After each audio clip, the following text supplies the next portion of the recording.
नमस्कार, स्वागत है एक बार फिर आपका EN हिंदी पर। आज है 13 दिसंबर 2021 और हिमाचल प्रदेश की आज की सबसे बड़ी खबरें हम आपके लिए लेकर आए हैं। पेश है आज की सबसे बड़ी खबरें। आज मुख्यमंत्री के बिना चलेगा सदन। मुख्यमंत्री परिषद की मीटिंग के लिए वाराणसी रवाना होंगे मुख्यमंत्री जयराम ठाकुर। तपोवन में चल रहे विधानसभा के शीतकालीन सत्र में तीसरे दिन मुख्यमंत्री जयराम ठाकुर की गैर मौजूदगी में सदन चलेगा। सीएम की गैर मौजूदगी में जल शक्ति मंत्री महेंद्र सिंह ठाकुर कमान संभालेंगे। मुख्यमंत्री जयराम ठाकुर सुबह ही गगल एयरपोर्ट से चंडीगढ़ और वहां से वाराणसी के लिए रवाना हो जाएंगे।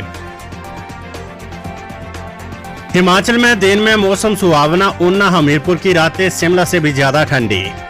हिमाचल में पिछले कई दिनों से धूप खिलने से दिन के समय मौसम सुहावना बना हुआ है, लेकिन रात के समय लोगों को ठंड के प्रकोप का सामना करना पड़ रहा है। स्थिति है कि मैदानी इलाकों में मध्य पर्वतीय क्षेत्रों की तुलना में रात के समय ठंड काफी ज्यादा है। राजधानी शिमला के मुकाबले प्रदेश के ऊना और हमीरपुर जिलों में रात के समय ठंड ज्यादा है। पीस मिल वर्करों की हड़ताल। 700 बसें खराब, तकनीकी कर्मचारियों ने भी खड़े किया हाथ। HRDC में कार्यरत पीस मिल कर्मचारियों के हड़ताल के बाद प्रदेश में HRDC की बसों का खराब होने का आंकड़ा दिन ब दिन बढ़ता जा रहा है। प्रदेश भर में करीब 700 के करीब बसें ऐसी जो मरम्मत न होने के कारण खराब हो गई है। वहीं अगर पीस मिल कर्मचारियों की हड़ताल जारी रहती है तो फिर आने वाले दिनों में ये आंकड़ा 1000 को पार कर सकता है।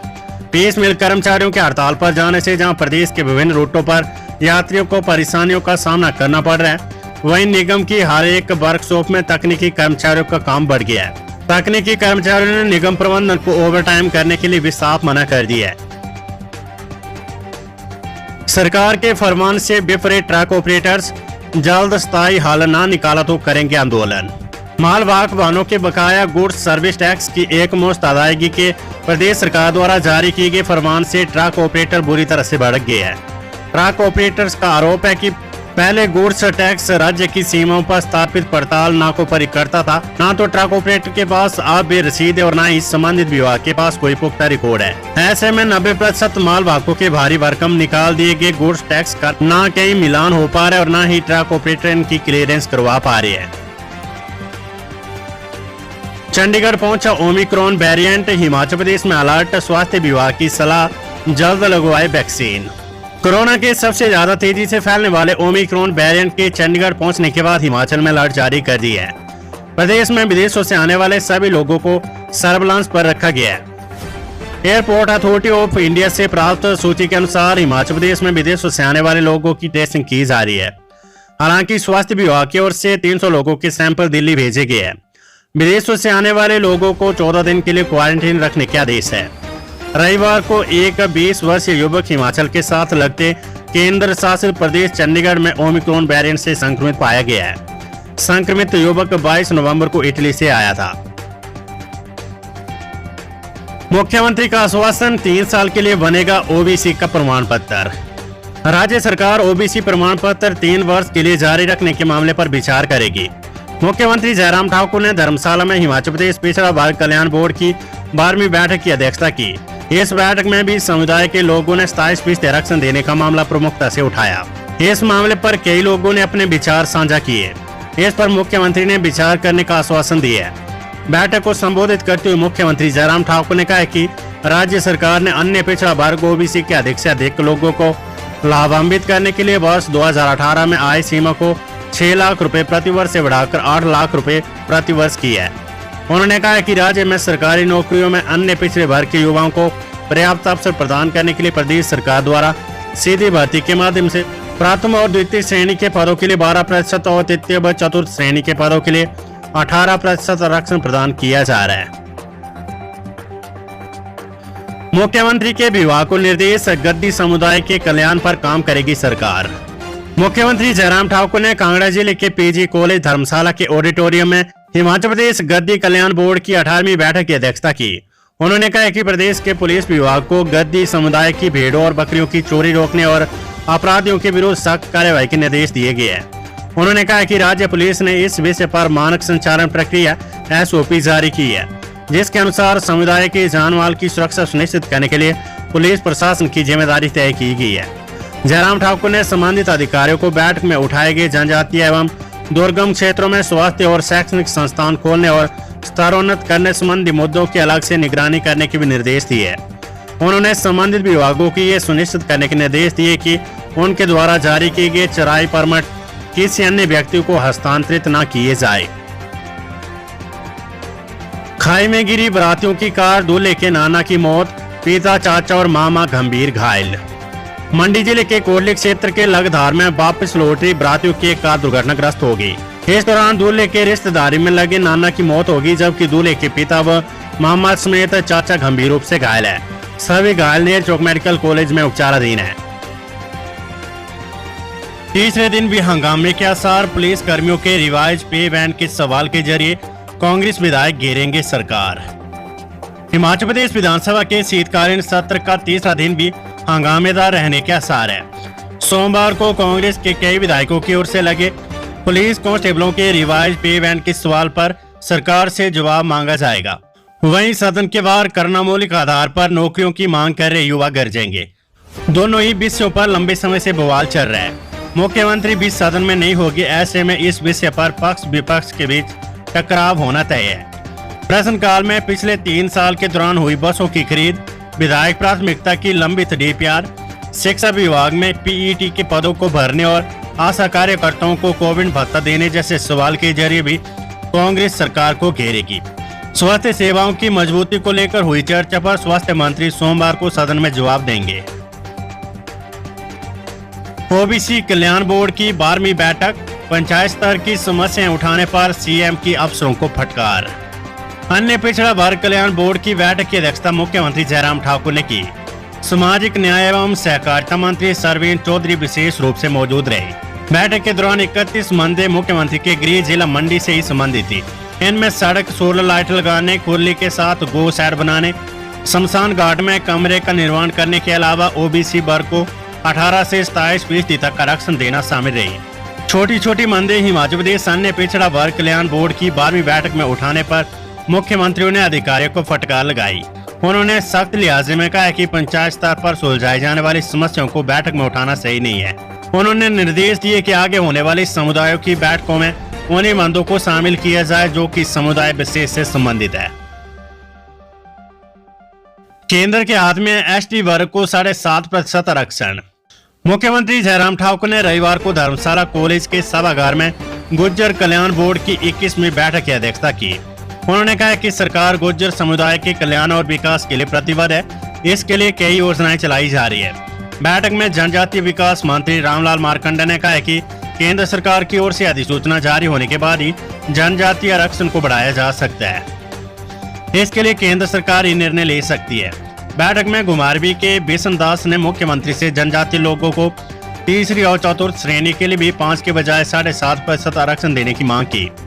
सीएम ने कहा कि पशुपालन और दुग्ध उत्पादन से जुड़े होने के कारण गुर्जर समुदाय को नवीनतम वैज्ञानिक तकनीक उपलब्ध करवाई जाए। उन्होंने पशुपालन विभाग को गुर्जर समुदाय को बेहतर नस्ल के मवेशी उपलब्ध करवाने के भी निर्देश दिए हैं। गुर्जर कल्याण बोर्ड की 21वीं बैठक में 39 एजेंडों पर चर्चा की गई। मुख्यमंत्री और अन्य मंत्रियों ने लोगों की अधिकतर समस्याएं हल की। कुछ समस्याएं विभागीय अधिकारियों को हल करने के निर्देश दिए। ज्यादातर मुद्दे विकास कार्य और रास्तों के निर्माण कार्य से उठाए गए। वीकेंड में बड़ा पर्यटन कारोबार, बर्फ देखने के लिए अटल टनल और सिस्सू पहुंच रहे सैलानी। प्रदेश भर में 16 दिसंबर तक मौसम साफ रहने का पूर्वानुमान है। प्रदेश में न्यूनतम और अधिकतम तापमान सामान्य रहा। प्रदेश के लाखों बागवान और किसान बर्फबारी और बारिश का इंतजार कर रहे हैं। दिसंबर माह के पहला पखवाड़े में उम्मीद के अनुसार बारिश नहीं हो पाई और न ही बर्फबारी हुई। रविवार को राजधानी शिमला और कुफरी में मौसम साफ रहा और यहां पर पर्यटकों की भीड़ उमड़ी रही। केलांग का न्यूनतम तापमान -10.4 डिग्री सेल्सियस रिकॉर्ड किया गया। बागवानी विशेषज्ञ डॉक्टर AP भारद्वाज ने कहा कि सेब और अन्य फलदार पौधों के लिए दिसंबर की बर्फबारी से अच्छी खुराक मिलती है। इस दौरान बर्फ धीमी गति से पिघलती है और दिन छोटे रहते हैं। बर्फबारी के बाद पर्यटन नगरी मनाली का पर्यटन कारोबार वीकेंड में 40% बढ़ गया है। मनाली में वीकेंड के 3 दिनों में करीब 2100 पर्यटन वाहन मनाली पहुंचे। मनाली के होटलों की ऑक्यूपेंसी भी वीकेंड में 50% से ऊपर चल रही है। पर्यटन कारोबारियों को क्रिसमस, नव वर्ष और विंटर कार्निवाल में पर्यटकों की आमद में और उछाल आने की उम्मीद है। मनाली में पर्यटन विकास निगम की ओर से ग्रीन टैक्स बैरियर लगाया गया है। यहाँ मनाली में आने वाले सैलानियों के वाहनों का पंजीकरण किया जाता है। नेता प्रतिपक्ष मुकेश अग्निहोत्री बोले, कांग्रेस के सत्ता में आने पर बहाल करेंगे पुरानी पेंशन। डंगोवा खास के रविदास मंदिर के प्रांगण में रविवार को कांग्रेस की जनसभा में नेता प्रतिपक्ष मुकेश अग्निहोत्री ने जयराम सरकार पर हमला बोला। वे 2022 के विधानसभा चुनाव में कांग्रेस सरकार बनने का दावा करने के साथ सत्ता में आने पर लोक लुभावने वायदे भी कर गए। मुकेश ने कहा कि जयराम सरकार पुरानी पेंशन देने से डर रही है, इसलिए कमेटी बनाने की बात कही जा रही है। कहा कि बुढ़ापे में कर्मचारियों को पेंशन मिलना जरूरी है। 2022 में कांग्रेस सरकार बनेगी तो कर्मचारियों की पुरानी पेंशन बहाल की जाएगी। कहा कि जयराम सरकार 500 करोड़ हेलीकॉप्टर पर खर्च कर रही है, लेकिन कर्मचारियों का हक नहीं दे रही है। ऊना में खनन और रेत माफिया का बोलबाला है। कांग्रेस के सत्ता में आने पर स्वांग नदी में आम जनता को मुफ्त रेत उपलब्ध करवाया जाएगा। हाइड्रो इंजीनियरिंग कॉलेज में 14 दिसंबर से पहले सत्र की ऑफलाइन कक्षाएं। लंबे समय के बाद हिमाचल प्रदेश के बिलासपुर के बांदला स्थित हाइड्रो इंजीनियरिंग कॉलेज में 14 दिसंबर से पहले सत्र की ऑफलाइन कक्षाएं शुरू होगी। कॉलेज का छात्रावास तैयार न होने के कारण करीब 3 सप्ताह पहले कॉलेज में ऑफलाइन कक्षाएं शुरू कर दी गई थी, लेकिन अब 13 दिसंबर को कॉलेज का निर्माण कार्य कर रही कंपनी छात्रावास तैयार कर कॉलेज प्रबंधन को सौंप देगी। इसके बाद 14 दिसंबर से कॉलेज की नियमित कक्षाएं शुरू होगी। सीएनबी अध्यापक संघ ऊना के चुनाव में रामन सोहोर चौथी बार बने अध्यक्ष। सीएनबी अध्यापक संघ ऊना के त्रिवार्षिक चुनाव में रामन सोहोर को लगातार चौथी बार अध्यक्ष पद पर चुना गया है। चुनाव बीआरसी भवन ऊना में संपन्न हुए, जिनमें कश्मीर चंद प्रधान बिलासपुर और मुकेश कुमार ने पर्यवेक्षक की भूमिका निभाई। इस दौरान जगदीश राम को सचिव, राकेश कुमार को कोषाध्यक्ष व जगदेव चंद शास्त्री को वरिष्ठ उप प्रधान के लिए चुना गया है। नवनियुक्त अध्यक्ष रमन संडो ने उन्हें लगातार संघ की चौथी बार जिम्मेदारी देने पर सभी सदस्यों का आभार जताया। रोमित ठाकुर बोले, आर्थिक आधार पर आरक्षण नहीं होने तक जारी रहेगी लड़ाई। क्षत्रिय समाज के प्रदेश अध्यक्ष रोमित ठाकुर ने कहा कि जब तक आरक्षण आर्थिक आधार पर नहीं होता तब तक ये लड़ाई जारी रहेगी। अपने अधिकार लेने के लिए सामान्य वर्ग आयोग स्वर्ण समाज का पहला कदम है। उन्होंने कहा कि स्वर्ण समाज 10 दिसंबर को विजय दिवस के रूप में मनाएगा। सामान्य वर्ग आयोग बनने से स्वर्ण समाज को अपने अधिकार मिलेंगे। ये अधिकार मांग कर नहीं बल्कि छीन कर लिए गए हैं। कुल्लू में भीषण अग्निकांड, राख होगी जिंदगी भर की कमाई। 30 घंटे बाद भी सुलगता रहा मंजान गाँव। 1.5 माह के भीतर जिला कुल्लू में 2 गाँव भीषण अग्निकांड की भीड़ चढ़ गई है। खून पसीने की कमाई से बने पुश्तैनी मकान अब राख के ढेर में नजर आ रही है। जिले के दुर्गम गांव मझान में लगी आग से 27 मकान, 26 गौशालाएं और 2 देवता के मंदिर स्वाह हो गए हैं। रविवार को 30 घंटे बाद भी कई घरों में आग सुलगती रही। भीषण अग्निकांड से प्रभावित गांव के लोग राख के ढेर में सामान की तलाश करते रहे। तिनका एकत्रित कर बनाए काष्ठ कोणी शैली के मकानों में लगी आग के बाद ग्रामीण सदमे में है। संयुक्त किसान मंच का सवाल, कहां गए बागवानों को जारी किए 20 करोड़ रुपए। किसान बागवानों के हितों के लिए संघर्ष कर रहे संयुक्त किसान मंच ने जवाब दो सरकार अभियान में प्रदेश में पूछा कि बागवानों को MIS का पैसा कब मिलेगा। विधानसभा में सरकार ने MIS के पैसों का भुगतान करने के लिए 20 करोड़ जारी करने का दावा किया है। अगर ये पैसा जारी हुआ तो बागवानों को क्यों नहीं मिला, सरकार इसका जवाब दे। संयुक्त किसान मंच के संयोजक हरीश चौहान और सह संयोजक संजय चौहान ने कहा कि सरकार ने वादा किया था कि उपचुनावों के बाद बागवानों को MIS के पैसे का भुगतान कर दिया जाएगा। उपचुनाव हुए 1 महीने से अधिक समय हो गया, बावजूद इसके एक भी बागवान को MIS में खरीदे सेब का भुगतान नहीं हुआ है। ये सरकार की कथनी और करनी में फर्क को जाहिर करता है।